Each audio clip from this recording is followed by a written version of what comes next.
ഖുർആൻ നമ്മളോട് പറയുന്നു ഉമ്മ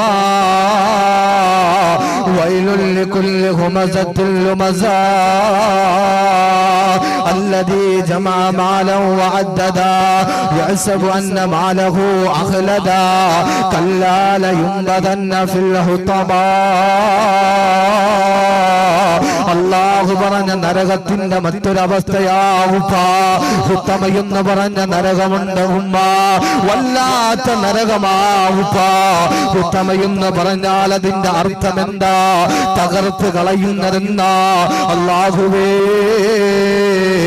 ഹുത്തുമയിലേക്കൊരു മനുഷ്യനെ വലിച്ചെറിഞ്ഞാൽ അവന്റെ കൈകാലുകൾ ചിതറിപ്പോവുകയാ അവന്റെ തലച്ചോറ് ചിതറുകയാ അവന്റെ തലയോട്ട് ചിതറുകയാ അവന്റെ ആവാശയും ചിതറുകയാ അല്ലാഹുവേ അങ്ങനെയുള്ള ഹുത്തമ എന്ന് പറഞ്ഞ നരകമുണ്ടെന്ന് അല്ലാഹുവിന്റെ ഖുർആൻ പറയാ ഉപ്പാ